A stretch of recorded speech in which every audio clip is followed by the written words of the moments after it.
Talk Radio. You're in to all things music.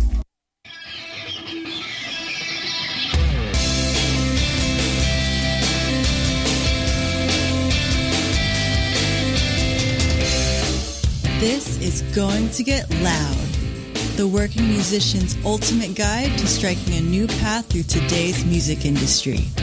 With your host, Paul Nicholas.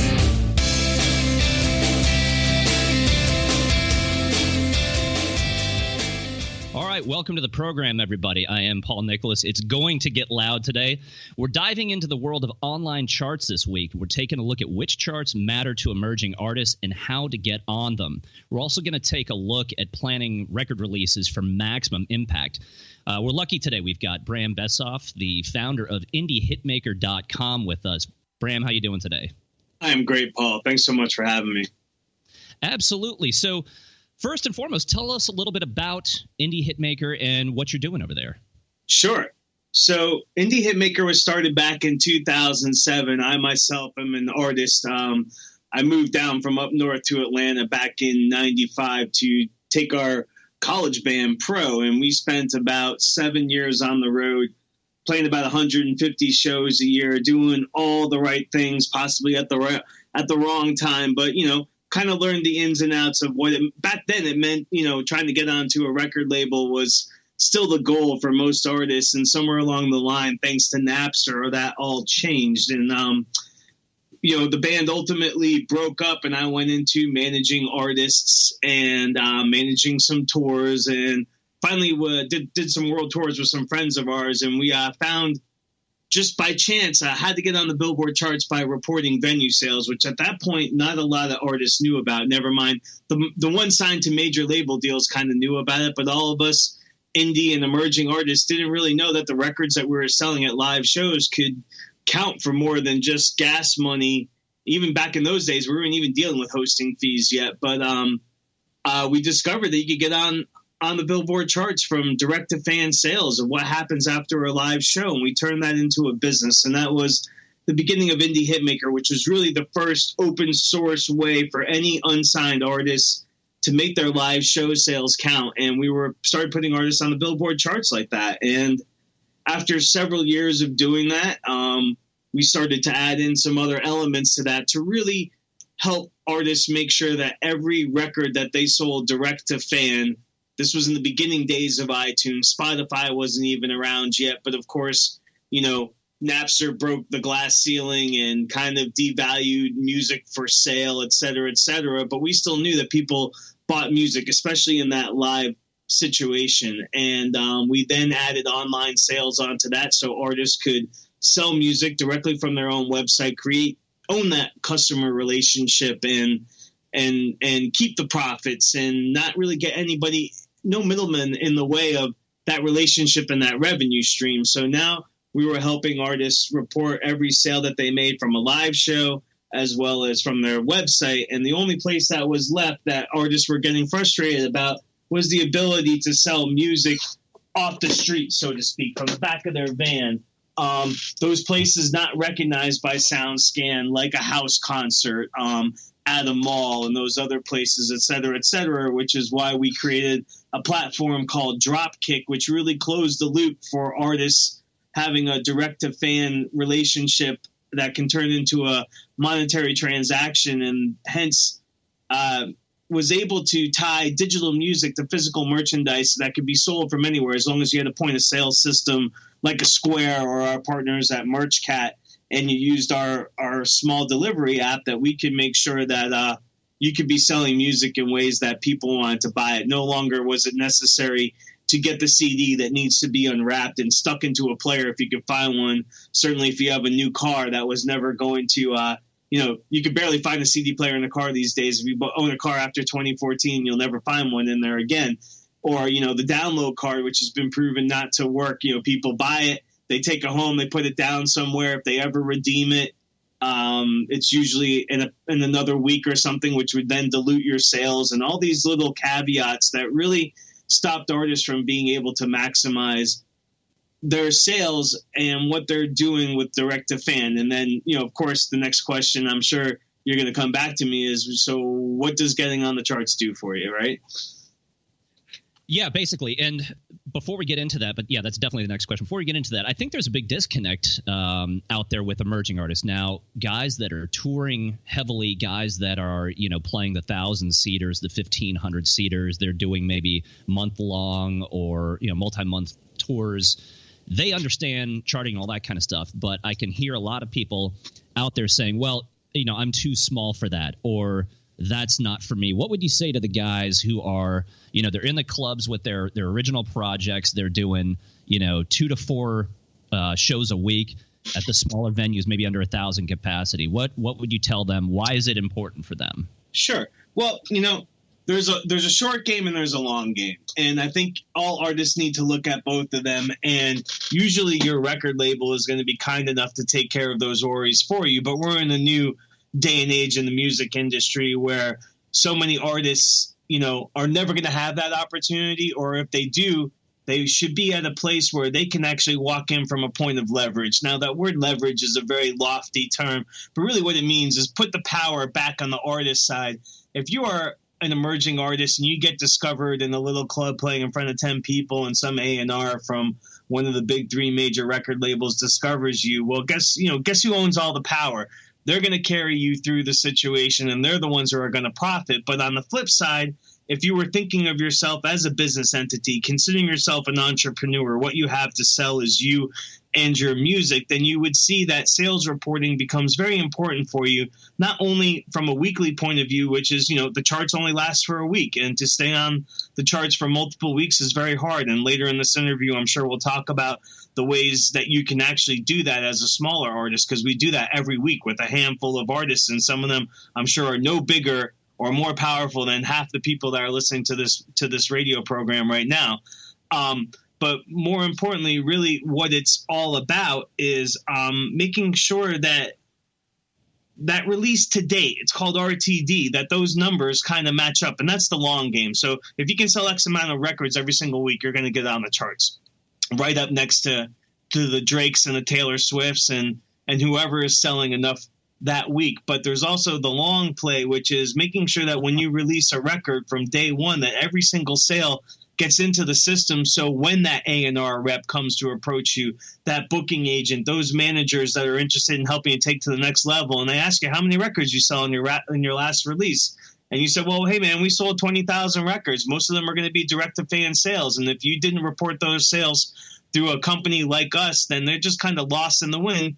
Those people go do their homework. Every single one of them have a SoundScan account or a BuzzAngle account and go look up, and they see 300 records that might have been reported through a consignment store that were sold on Amazon or through CD Baby. But the rest of those records, the thousands that you sold direct to fan at live shows or off the street or at a house concert or something, now are no longer sit inside your pocket. So you've lost your credibility, you lost your sales viability, your commercial viability, and you've got nothing band that gets picked up and used, so to speak, by a major label so that they profit. Most times, 9 out of 10, those positions don't work out favorably for the artist. Bruce Springsteen's, or on the hip-hop side of the world, the Drakes are truly the 1% of the 1% that see that level of success of working with a major label. But there are so many artists that sit underneath there that have been shelved, dropped, and it's even worse to be shelved than dropped, because shelved means nobody's ever going to hear your music. If you get dropped, you'd be lucky if you can walk away with whatever you've created there and still have it be yours. So really what we want to focus on is making sure that the artist is in control of all that they own all of that they get all of the profits from that they own the customer relationship and the data. And we'll talk a little bit later why that's all so important and how that can put money in your pocket.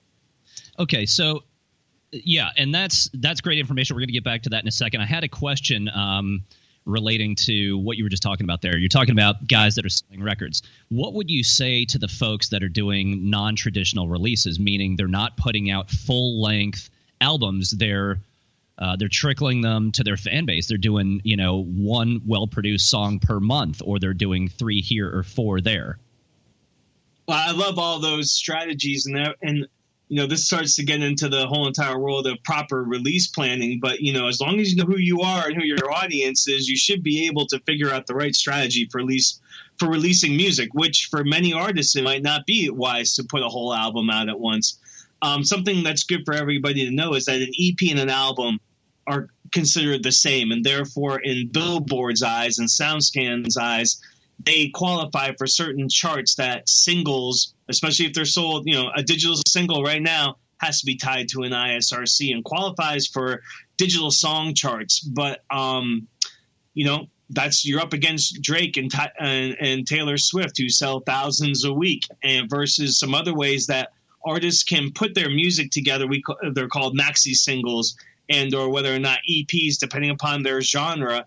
What's the right way to go that where you can find yourself getting onto the charts just a little bit easier in one way than another way? And those are some of the secrets and tips that we can leave you guys with today, as well as really kind of understanding what's best for you. I wouldn't recommend you release music really, really quickly right after each other. You're not really getting, and here's the important word of this whole entire radio program, is we're not getting enough momentum from those releases. And that's really what this is all about, is how to build momentum for you as an artist so you can have a career, so that you can, in essence, find sustainability and create enough revenue to do the things that you want in life, whether that's buy a home, a boat, have a family, send a kid to college, take a nice vacation. Who knows? Those are the kinds of things that we want to help artists do. In essence, find the money to enjoy life and continue doing what you love. I think you were talking about buying more gear and doing more videos and records. I don't know anything about homes or cars or any of that stuff. Whatever it is, whatever blows your hair back, we want you to be able to do that on your terms. And really, the way to get there is to understand how to drive your own success. And listen, there's a couple different ways to make money in this world. If you are a songwriter or a performer, we know what they are, right? You can play a gig and get paid, and that usually does pretty well. You can sell merchandise and your media, and that puts money in your pocket. You can sign to a record label, which we kind of call playing the lottery, which puts a lot of money in your pocket up front. But guess what? That's all recuperable, and you could very well, it's just a bad bank loan for many, many artists. There's the occasional sync license, which I call a bonus check. You can't really rely on that every single week, every single month to make sure that that's going to pay your bills. There's very few artists that have figured out how to crack the nut of sync licensing to, in essence, pay their way in life. So it really comes down to what's your bread and butter is direct to fan. Yeah, and that's where we want you to focus. I 100% agree. I mean, it's the whole reason we built Showslinger in the first place, is to bring a direct connection between the major players in the industry, which is the artists, the venues, and fans. Sure. Getting that direct connection is 100% the most important thing. Everybody knows it, and there are a million companies that are out there trying to produce that. What's I think really interesting about what we're doing is that it's an entire ecosystem, not just one little piece of the puzzle. It is the entire industry that's going to be on one platform. Very, very powerful stuff. But tell our folks a little bit about what charts they should be focusing on and why. Sure.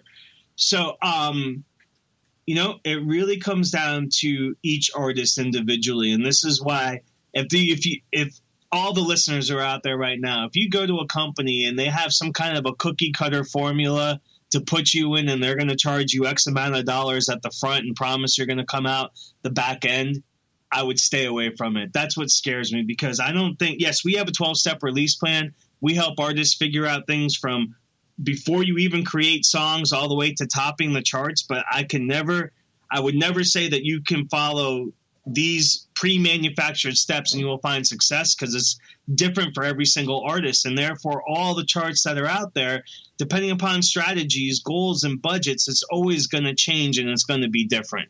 So okay, go ahead. Let's bring it back. So for the guys that are on shoestring budgets, and help us define what that is.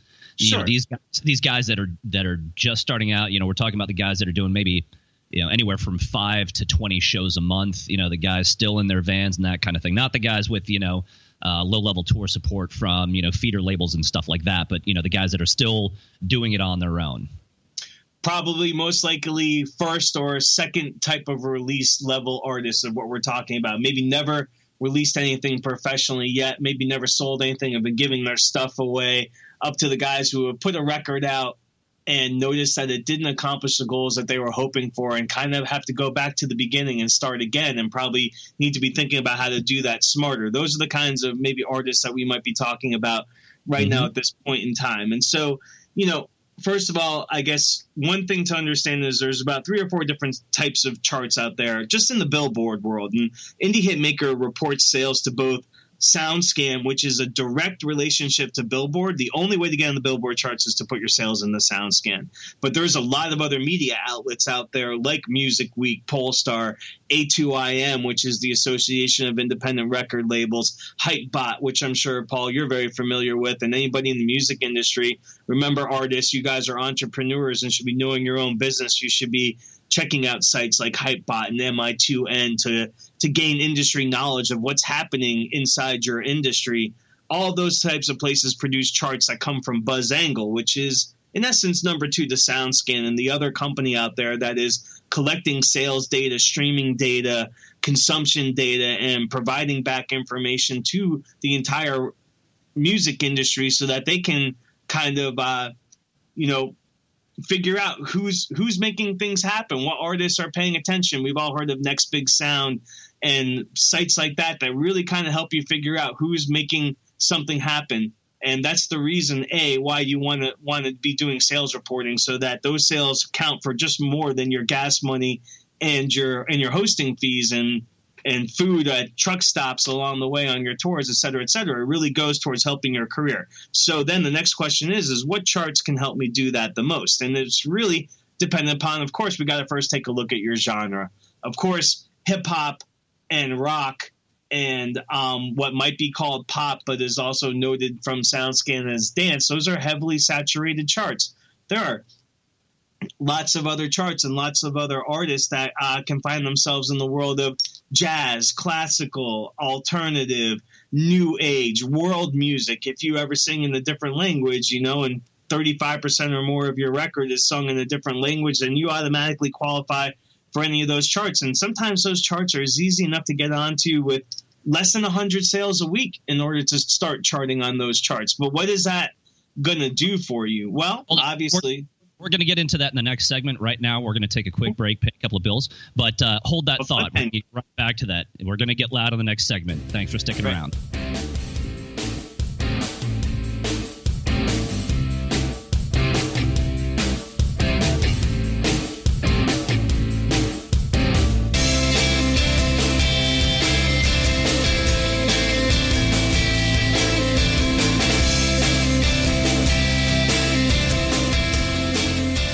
Are you serious about your music? Are you ready to run with the big dogs? The experts at Pitbull Audio have the gear to get you into the game. From leading manufacturers like Mesa Boogie, Fender, Pioneer, and American Audio. To sound your best, you need the best. Pitbull Audio can deliver in rehearsal, on stage, and into the big time.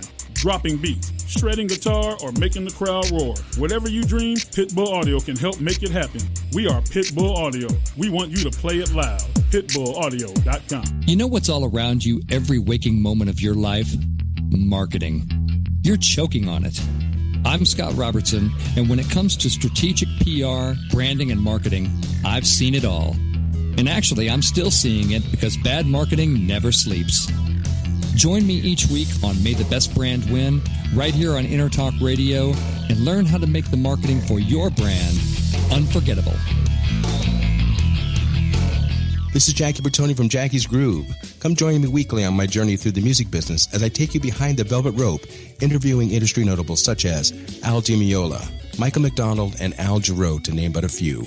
Listen to their stories on being in the studios recording #1 hits and onto the stages throughout the globe. Allow me to be your music historian. You can hear me live every Monday at 2 p.m. and every Wednesday at 12 noon Pacific Standard Time or 24/7 on jackiesgroove.com. Ready to get your groove on? Hey, it's Tracy Smith and Beth Venus of Girls Talk Rock right here on the Inner Talk Radio Network. Every Wednesday at 5 p.m. Pacific. Okay, Beth, they know that, but we want you to know that the industry pro's choice is Silver Tiger Production. SDP is a full-service production agency offering sound, lighting, installations, talent buying, staffing, backline equipment rental, and sales. Kapow! It's everything in the entertainment performance industry. It's all that. SilverTigerProduction.com.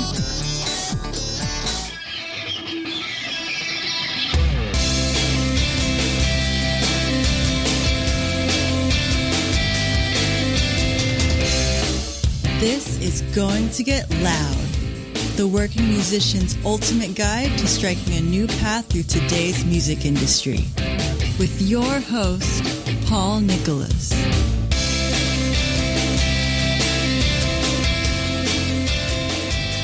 Welcome back, everybody. We're talking with Bram Bessoff here from IndieHitmaker.com. We're talking about how to get on the charts and why you would want to. So, Bram, go ahead and finish that thought. We were talking about basically the types of charts that are out there and what the artist should be focusing on in particular. Right. Cool. So, Billboard, let's kind of stay in that world because we just discussed that there's a mess of other charts out there. And if you're using Indie Hitmaker, we'll make sure that your sales get reported both through SoundScan and BuzzAngle, which opens you up to a myriad of charts. But SoundScan's the one that actually reports only to Billboard, the only way to get onto the Billboard charts. And inside the Billboard charts, we've got a couple different kinds of charts. We have what's called sales charts, which are strictly based on the fact that you sell a record, whether it's sold digitally online or by CD at a store or at a show, that counts as one sale. Then there's also the consumption charts, like the top 200 and the top 100, that actually blend streaming and sales together. And then, of course, you have your consumption charts, which is more like the emerging Twitter charts, hot tracks and emerging artists that are just based solely on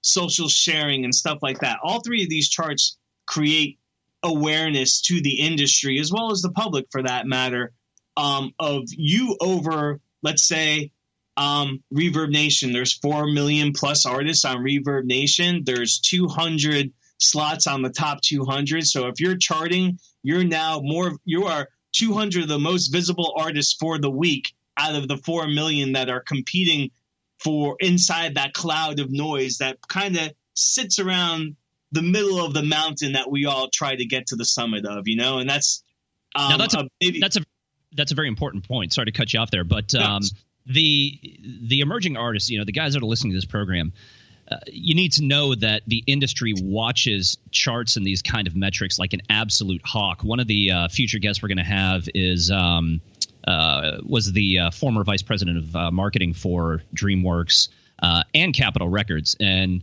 he'll be the first to tell you it is all about charts. These guys watch it. Now, every artist can chart or map their own career as they want to. If they want to try and get upper level industry exposure so they can get those label deals and that kind of thing, this is what you need to be doing. If you're a do-it-yourself, I'm just going to go it alone kind of guy, maybe not. But the industry watches these like an absolute hawk. So once you get that kind of visibility, it really, Bram, like you said, it puts the ball back in their court. You come from, you're bargaining from a position of power, or at least more leverage than you had before. And that does increase into, potentially millions of dollars down the road. Would you agree? The most important thing, and this is for all artists out there who are listening, the most valuable thing that you have is, one, your customer relationship. That's the ultimate most important thing.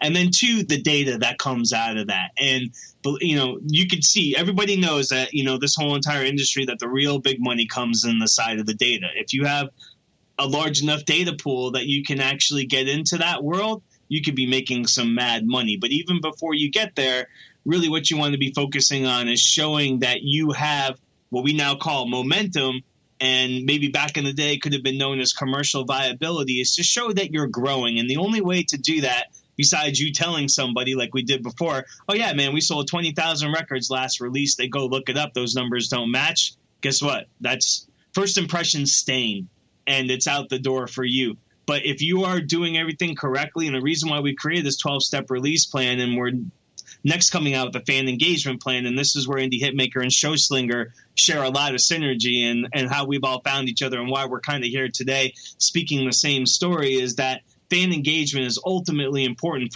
and that's where you get the data. Instead of letting Spotify and iTunes have that data, which is what's happening every time you aggregate your music and rely on them to do, you're sending your sales and your people into their world. They're collecting that data. They're taking most of the profits and they're kind of using you. And we hate to see that. And we want to see you use all that for yourself. And so that's where the charts come into play. Just like what Paul just said, is that the only way that the industry is going to get behind you is that they have ironclad, hard-proof data behind the fact that you are better than just – you are more commercially viable than a bunch of great songs. And we all know how hard it is to get great songs. Now let's think about how hard it is to have great songs, an incredible live show that captures and engages people and changes their lives to the point where they want to become super fans and buy stuff from you, as well as the ability to have social media engagement with fans beyond, hey, please check out my new record, or to see somebody with 100,000 likes and 100,000 engagements. Because we all know if you go out there and you buy likes and stuff like that, that you don't see the engagement behind all those. People can sniff you out very, very quickly. And they're using sites like Next Big Sound and lots of other types of great, powerful tools out there to keep an eye on you. And the data is rich on all of you artists out there. And we're the ones that want to say that you should be using that for your advantage. And that's where a chart comes into play. And to kind of roll it back really quickly to answer Paul's last question is which chart should you be focusing on? Well, it depends upon what your genre is and what your strategy is, because you have your sales charts, you have your consumption charts, you have your sales and consumption charts, and you have the ability to get onto a singles chart or a maxi singles chart, which is a hot single sale, versus the heat seekers charts, which is where a lot of people are going to find emerging artists. You can – to be on the heat seekers, then this would be your first record that ever charted. And that will only last for a certain amount of time. And Heat Seekers has a national albums chart. They also have regional charts. And all that information gets to every single person in the industry, record labels, booking agents, managers, all the pieces of the team that you most likely want to have in order to take your momentum even further and to find the large level success that we all dream and want really comes from having a team. And to get that team into place, you've got to prove to them that you are more than a flash in the pan, that you're better than just one song, and that in essence, you really got your shit together. And that comes across with your entrepreneurial approach to building a team and making a release accomplish the goals that you need at that moment in your career. Now, that's a lot of good information. I think that it can be a little bit daunting for some artists. Absolutely. Dial it back for a second. And what's one or two or three concrete things that somebody listening to this show, what they can do today, a few steps they can do today to start delving into this world and educating themselves properly? So, really good question. That's why we always kind of take it back to the release. I use this little analogy that when you have a bleeding neck, you go to the emergency room because you're going to die if you don't take care of it, right? You got an ache somewhere, some arthritis, you kind of put off going to the doctor. I can deal with it. But the minute you got a bleeding neck, you need to go to the emergency room, right? So many artists kind of come, they've already completed their record. They've mastered it. They've manufactured it. They're sitting on 1,000 CDs. They have several $1,000s into this, and they're about to release tomorrow. And they go, oh, I would really like to see if we can't get on Billboard from our first week of sales, or I'd like to make sure that these sales count for more than gas money or hosting fees, and try at that moment in time to kind of get the ball rolling. And to be honest with you, it's a little late. That's why we created that 12-step release plan, to try to help artists think about all that stuff at the beginning. And if I can get you to think differently about the way that you are working on this release and what it's supposed to be doing for you at that moment in your career, we can really help you speed up your career. And I think that's what it's all about, because so many times artists try to get from point A to point B, and they find themselves meandering along a path that zigzags and goes in many directions, where if they really knew what mattered and what needed to be done, you can just go in a straight line, and you'd be moving your career along. It shouldn't take 7 years to try to break through. You know, in 1 to 3 years, you should be doing a lot of damage to move your career along, where 7 years in, you'd be like, man, I just didn't really get where I wanted to. I'm out of steam. I got to go get that Joe job. I can't accomplish my dreams. We hate to see that happen. And for many, many times that happens from improper planning of your release and understanding your goals and your vision and how to put that all together and work with the budget that you have to get from point A to point B without spending too much time and going in two waywards of directions, which is going to cost you a lot of time and money. And, you know, money is all very important to us, but let's be honest that the most important thing that you have that you cannot waste is time. Yeah, that's particularly true, especially when you're, you know, if you're trying to really break into the pop scene or anything like that, you know, everyone's getting younger and younger and younger. And now labels are picking people out at 13, 14, 15 years old. And, you know, by the time they're 18, you know, the whole Taylor Swift story, that kind of thing. But you're absolutely right. Time is the one thing that you can't buy, borrow, beg, or steal. And so you have to use it wisely. And that's exactly the purpose of this program. We're going to pick apart every single part of the artist's career, but give them concrete steps so that they don't have to go out there spinning their wheels. What am I going to do next? You know, right. So tell me a little bit more about how far ahead they should be planning. So, okay, we're a band and we're thinking of doing our first EP. You know, we've got $1,000. We've got a buddy who can produce it and this, that, and the other. What would you say to them? Because I think some folks that might be listening might say, well, you know, it sounds like he's talking about artists that are bigger than me, or maybe that's not something we should be doing. Should every single artist be concerned with charting? Absolutely. Absolutely. Every single artist, like I would rather get, and I hope for all you guys who are listening today who've never made a record, maybe you're just 5 guys sitting around the room that just kind of said, hey, wouldn't it be cool to start a band?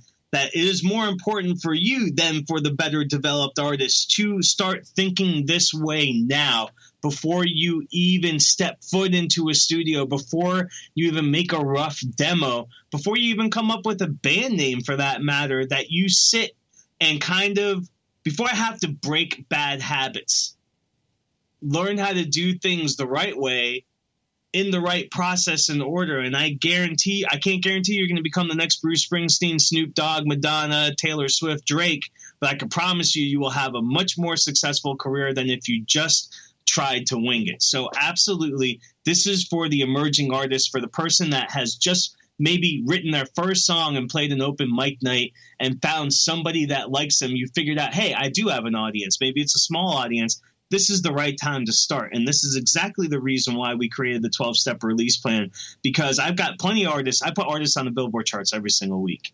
And plenty of these artists, I'm reporting thousands of records that they sold a week. And I've also got artists that send me 2 and 3 sales a week. And I'm not ashamed to put those numbers in there. Actually, they excite me just as much as putting in thousands, because I know you're doing the right thing. But then I ask, okay, why is this artist only selling 3 records a week and this artist selling 1,000 records a week? If you are not selling enough to get on the Billboard charts, the whole entire reason why we created the Dropkick platform and the 12-step release plan was to help you figure out how to sell enough records in order to move yourself through that, you know, into that upper echelon, so to speak. And really, that goes back to that magic word. It's about creating momentum.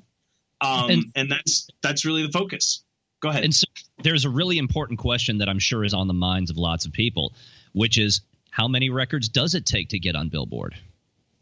Well, awesome question. So again, that kind of goes back to what genre and where you are. So we always use the Heat Seeker chart as the litmus test. And we see now we are getting into a very strange time, and there's an interesting release or sales calendar, so to speak. We are now in the moment where sales are at their highest because we're into the holiday season, and Christmas albums and big releases from major artists really skew the charts and push the smaller guys out of the scene. So first of all, I would recommend, here's your first safety tip.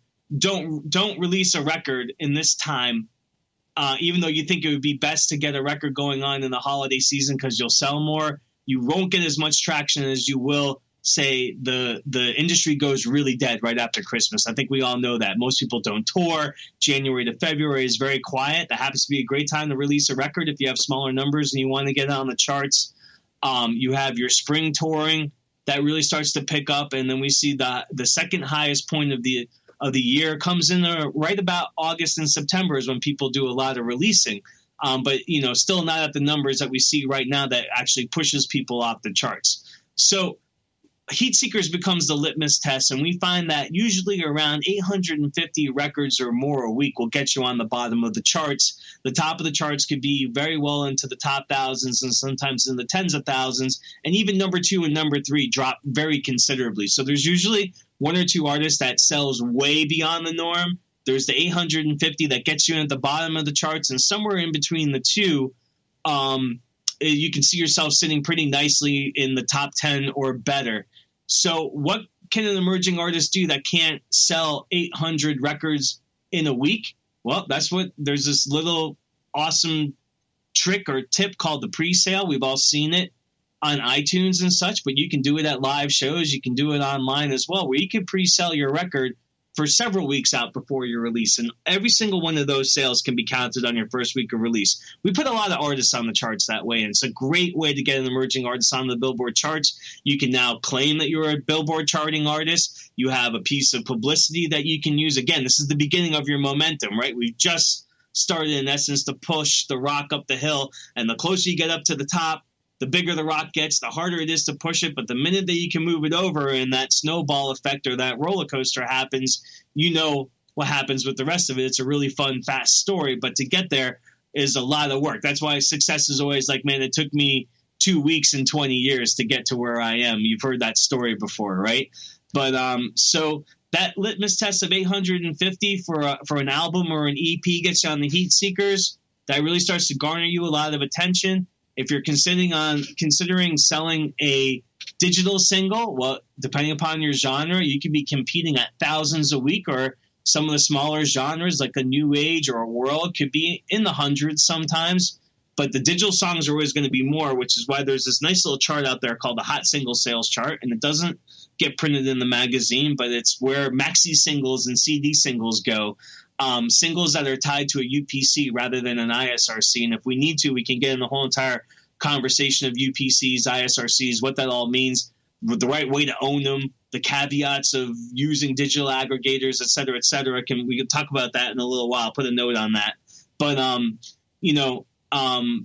we have a lot of artists that have a lot of success selling maxi singles in the low hundreds. And that's a place for any artist to easily get started on the charts. Pre-sales, maxi singles are the two easiest places for us to get you into the charts. But then the question is how do you stay in the charts? That goes into the world of momentum and fan engagement and really where the big picture comes into play.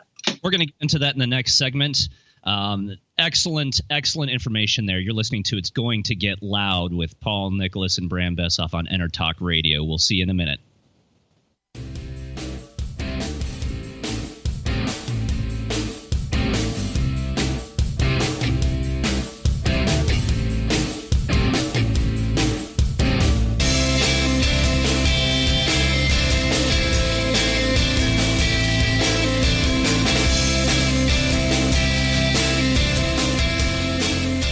Hi, this is Tim Dolbear, host of Sound Experience here on Intertalk Radio. And Source Connect by Source Element is the essential tool that we use to link between my studio in Austin, Texas and the WS radio station in San Diego. Now with Source Connect, not only can we communicate in real time and with HD audio, but it's synced up and is of a high enough quality that I can use it for real-time ADR work, remote recording and overdubbing, and it even allows me to remotely control a DAW. Source Connect by Source Element. Affordable, high-quality audio and video connection over the internet for all of your production needs. You know what's all around you every waking moment of your life?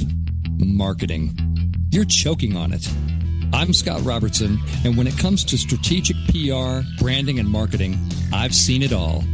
And actually, I'm still seeing it because bad marketing never sleeps.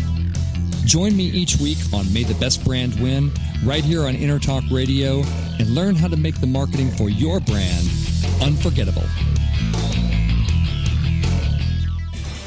Girls are talking rock again. And people are listening. Today we're talking bands. Let's talk promotion.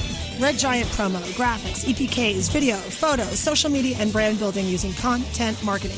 But let's talk studio at CCMA, which is events, rehearsal, tour prep, piano, guitar, voice, rock band, lessons, workshops, and clinics. Yeah! both proud sponsors of Girls Talk Rock. Well, get the lowdown on these services and contact me, Tracy, at girlstalkrock.com. Are you serious about your music? Are you ready to run with the big dogs? The experts at Pitbull Audio have the gear to get you into the game. From leading manufacturers like Mesa Boogie, Fender, Pioneer, and American Audio. To sound your best, you need the best. Pitbull Audio can deliver in rehearsal, on stage, and into the big time. Dropping beats, shredding guitar, or making the crowd roar. Whatever you dream, Pitbull Audio can help make it happen. We are Pitbull Audio. We want you to play it loud. PitbullAudio.com.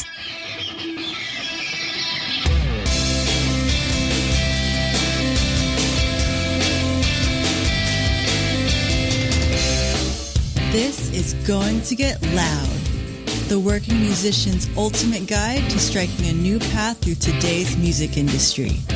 With your host, Paul Nicholas.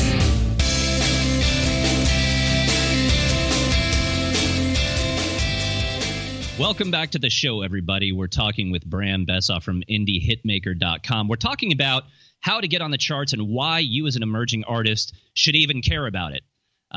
If you've listened to the last couple of segments, you should know that you should really, really care about it. And so we're going to pick up right where we left off. And so, Bram, at what point is the industry really going to set up and take notice of these emerging artists? How many records do these guys have to sell, and how many weeks do they need to be on the charts to get some kind of traction, notice, to raise that flag and say, hey, we're here? Sure.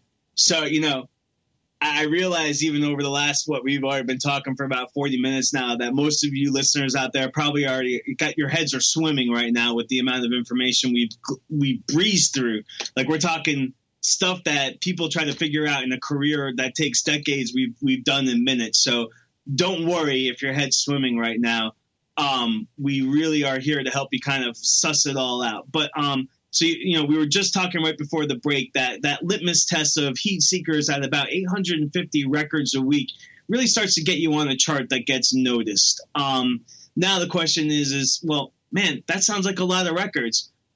Even trying to think of trying to go and sell direct to fan 850 records a week is a lot of work. I look at some of the artists that we have that, Sarita Thompson, trumpet lady, has been on the charts for 12 or 13 weeks. She just fell off last week because guess what? She didn't play any shows. It was Thanksgiving holiday. She took a break. She's stopped a 12-week stint of constantly being on the charts within the top 5 of traditional jazz albums and gospel Christian albums for 12 weeks in a row and didn't play any shows and then automatically falls off the charts. She can get back on and re-enter, etc. But, very hard to do that. She double gigs almost every single day of the week to keep those numbers up. And, we've had conversations on the phone where she said, I'm tired. I'm exhausted. I need an easier way to continue keeping these numbers up. I spend a lot of time talking on the phone with people from SoundScan and Billboard, the chart managers over at Billboard. Like, these people become my friends. We spend so much time talking, and we see things the same way. When an officer pulls you over, they've heard every story in the book because they have a different perspective on why they pulled you over, and they've heard every story in the book. We at the top of the charts see something differently when we get to look at macro data versus just your own little world. And we noticed that, that magic number for being on the charts to really have the charts do something for your career besides become a publicity opportunity to build your momentum is usually 8 to 10 weeks. So those magic numbers of what we were talking about of trying to sell 850 records for 8 to 10 weeks on the top of a release from the first week of your release for the next 10 weeks to stay on the charts, you do the math. Like, you're talking a decent amount of records, right? Hard for many, many artists to do without a lot of money, capital, or infrastructure sitting behind them to do it. But what artists that do get on the charts and fall off rather quickly, it's really up to you to take that charting opportunity and kind of build a story around it. Your momentum's just going to be a little bit slower. So those magic numbers, 850 a week to 8 to 10 weeks, how do you accomplish that? That becomes the really big question. Well, and there's one thing that I can tell our listeners right now that's going to help you accomplish that, and that's Show Slingers. So shameless plug here, but okay, you need to start with 1,000 records right now. But this is important because these guys need money, right? Start a fan funding campaign on Showslinger today. Get your fans involved. Get them some awesome records signed at the show. Basically, start a campaign to raise money for that tour that you need, the production of the record, or the records themselves. Okay, that you could raise a couple of grand right there in the first 30 days. That's going to help give you a shot in the arm to get some of that money behind you. We know you guys got to do it yourself. That's one of the huge things that we're here for. So let's talk about planning that release. Okay. More. What advice can you give to the folks out there about the best way to hit the ground running, I guess? Sure. Well, the number one thing that I've learned, I've made four studio releases and one live album release, both independently on record labels. I've seen countless artists make record releases. I've had countless artists bring me their record releases. The one thing that I see too many artists doing is that they go and they make their record in the bubble. They master it, they manufacture it, and then they give it to me or the industry and ask us what we think, which at that point, it's entirely too late. The sooner that you can start thinking about making a release before you ever even write, create, think up of a single note, never mind record it, is really the time to be thinking about release planning.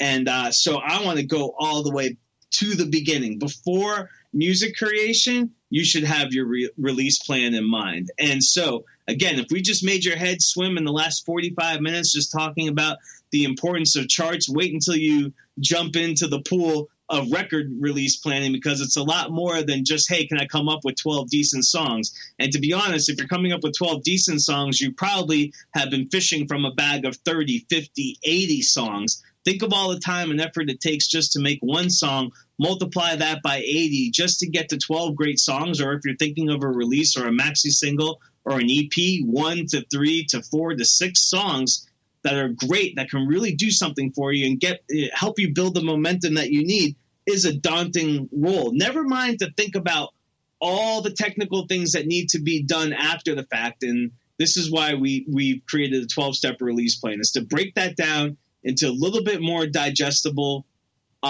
steps, so to speak. And inside each one of these 12 steps, I'll be honest, they're not just 12 simple steps. They're not moon steps up on the moon where you quickly jump from one to the other. There is a lot of baby steps inside each one of these major steps, but it kind of starts off something like this. And the first step in our release plan has nothing to do with music at all. It has everything to do with you. Do you understand who you are as an artist? Do you have a clear vision of who you are? And you will find that most artists, out of the 4 million on Reverb Nation, the tens of thousands on CD Baby, or even the hundreds of thousands or millions on Spotify, a lot of those artists don't really know who they are. And if you don't really know who you are, how are you ever going to figure out who your audience is? Because that's step number 2. Figuring out who you are and then who your audience is, what they want to listen to and buy. And if you can figure those 2 steps out first, you're already off to a much better track or path than I would say 98% of the artists that sit in that noise cloud halfway up the mountain that we talked about. That's probably 85% of the 4 million on Reverb Nation that are just kind of winging it, so to speak. So that's really where the release effort starts. And if you don't know how to do that, well, there's a lot of great tools out there for independent artists to use to help figure out who your audience is. Spotify, that's where I love Spotify. You could go and click on any single artist inside Spotify into the About section and start getting some insights, right? Start seeing what they do, where their playlists, where they're coming from, parts of the regions of the country where people are listening to them, other artists that sound like them. If you start mining that data and you know that, hey, we all hate this, but every single new artist gets compared to mashing up 2 or 3 other artists. Well, yeah, man, they sound a lot like, Snoop meets whoever, or, if you're a rock, they might say that you guys sound a little bit like, Cage the Elephant meets, whoever else. I don't even want to try to pinpoint anybody in there, but we've all been compared to a sounds like type of an artist. Well, if you could start there and figure out on Spotify Pandora has AMP. Next Big Sound, which I've mentioned a couple times, that there's a lot of data sitting behind those things that can help you figure out who your audience is and try to figure out what those people, what they're listening to, what motivates them, what engages them online by looking at these other artists, their social media sites, what they're doing, the T-shirts that they're making, the music that they're making, the way that they're releasing it. It's like almost all those models are sitting out there for you to kind of grab a hold of and use for yourself, which is really kind of going off in the right direction. So then the next two biggest things are figuring out your goals and your budget. And the minute that you can align your vision, your audience, your goals, and the budget, that's when you can really start planning a release. And that's where the other more minute steps come into play, like how do you own your catalog, UPCs, ISRCs, business registrations online, live show, marketing, publicity, yada, yada, yada. Yeah, and we're going to get into more of that nitty gritty on a future show for sure, because there's a lot that goes into it. But coming back to what you're saying, step one, who you are, which I think is arguably the most important step of all. Yes. Now, every artist say, I know exactly who I am, I'm this unique, beautiful snowflake. Nobody sings like me, or this, that, and the other. But I would also argue that it's not just digging down and being extraordinarily honest with who you are, but it's also the messaging. What do you really want to convey to your crowd? Because that has to be a consistent message and something that you can focus on and that people can grasp onto. I mean, would you agree with that? Absolutely. I'm kind of an older dude, especially in the world of the music industry. And I always relate to when I grew up as a kid, I watched Sesame Street. And on Sesame Street, they always had this little vignette that they did. It was 4 boxes, and they always said one of these things doesn't fit with the other. And maybe if you're 40, 30, you might remember that. And if you don't, then just picture it in your mind, because I think you've all seen this before. You see a band up on stage, or you see a picture of a band, and 3 guys look like they go together, and the other guy just doesn't fit in, right? That's a classic example of really not understanding who you are. Or let's say you're a punk rock band, but you dress like an alt band. People are, especially in the live situation, but in any situation, before they're even getting into your music, they are spending their time sizing you up. And if we look to a little live music production queue, and me as a live music producer, I'm really focused in on how to help artists create a live show that wins over audiences and turns them into fans, and not just a couple at a time, really how to win the whole entire room over. And we have a little rule called a 15-30-55 rule. And it's a lot different than when you're listening to music on your headphones. So it's almost like 95-5. And that 95% is paying attention to the lyrics and all that other stuff. When you're in a live situation, the first 15% of your attention is based on the words and the lyrics, what's coming out of your mouth. It's not a lot. And the next 30% is what you're wearing and who you are. Oh, hey, he's got cool hair. I like his shoes. I'm sitting there and I'm sizing everybody up. And I'm usually spending the first several songs doing all that. And the last 55% is like what's happening up on stage, like your body movement. So many artists, if you stand in one place and present every single song in the same way and don't use the stage and the room and communication and all that type of stuff, people have you figured out very quickly, and it's not usually very favorable. By song 3, they're thinking about, their car, the meter, babysitter, something else, and now you've lost the engagement, right? And that kind of engagement can happen online. It can happen at the live show. It can happen when you're face-to-face with somebody. And if you don't really understand how to control that process in any given way, then, you're really spinning your wheels and you're wasting your time. And that's really where we want to focus artists on how to figure that all out. And so thus, you really need to understand that audience first and foremost. Like you said, yes, the most important thing is to understand who you are so that you can portray the right message. But then you also have to understand, okay, we're a punk rock band and we're about rebellion and all this other stuff. But let's make sure that people can simply understand that by looking at us and figuring it out. The minute that one of those guys doesn't fit that mold, you've now created a distraction or a misdirection, we call it, that stops them from figuring that out. Or they go to that website and the look and feel of that website doesn't exude punk and exude something else. Guess what? I'm getting confused. And every single time that you have a misdirection or a mismessage to help hone in on the understanding of who you are before I even start listening to the music, works against you. So when you can have all of that put together, that concise message, that concise look with the right sound, those are all the right pieces of the recipe to make your project go. And the time that you don't put into figuring that all out so that you put your best foot forward, that's easy for the right audience to be able to grab onto you and connect with you and engage with you, you're doing yourself a disservice. And I find artists doing this all the time, that they spend not enough time thinking about those things that make it easy for them to gain the audience that is right for them and that will propel them to success. And rather they're figuring it out. Again, that goes back to meandering along the path. And if you can figure that all out before you even step out there, I guarantee you're going to see things happen really much faster than they ever would any other way. Yeah, I pretty much agree with all of that there. And one of the things that I want to keep harping on to all of our listeners is that you got to be an entrepreneur first and a musician second. Mm-hmm. And what that means is that you need to start thinking like what Bram's talking about. You need to start thinking with the business in mind. I know that we're all creative. I know that we all just want to sit and cry in the corner and write our own songs and all that kind of thing, myself included. That'd be great if I could just do that all day. But the reality is that you have to be the center and the leader of your own business, whether it's you as a solo artist or the four of you as a band, whatever it is. But you have to be thinking like a businessman. And that also means that 99% of what you do on a daily basis is sell yourself. You're selling the image, you're selling your music, you're selling yourself. Don't kid yourself. You know, every time you get on stage, you are selling T-shirts, you are selling records. This is what's going to pay your rent, your mortgage, put your kids through college, and get you where you want to be. So don't look at it as a dirty thing, but embrace the business aspect of it. Educate yourself. And so one other thing, too, is we're just wrapping up here in the last minute or so. All these shows are on entertalkradio.com/goingtogetloud. There's a lot of information, a lot of density on the show today. But go back and you can listen to it as much as you want to. But Bram knows his stuff. So listen to what he's saying and go out there and educate yourself.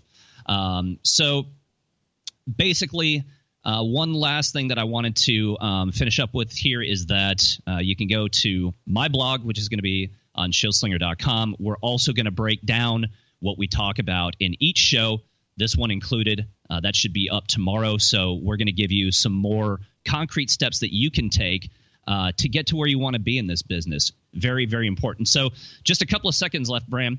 What would you say to the folks that are saying to themselves, well, you know, I think my image is this way. Why should I change it to fit what the crowd would want to see? Because, you know, really when it comes down to it, like you just said, you're a business and you're in the business of entertainment. And to entertain, this is the magic thought that I want to leave you all with. We said the two biggest things you can walk away with is thinking about momentum and finally this thought, love your audience. Okay? All right. If you want to sit, we're done? Yeah, we're going to have to cut you off there. This is Paul. Well, that's the perfect way to leave. Learn how to love your audience. If you're not sure how to do it, come hang with me. Find me at Bram Rocks online, indiehitmaker.com. I'd be glad to work with you and show you the way to get it done. Bram, thank you so much for being on the show. Oh, it's my pleasure. Thank you, Paul.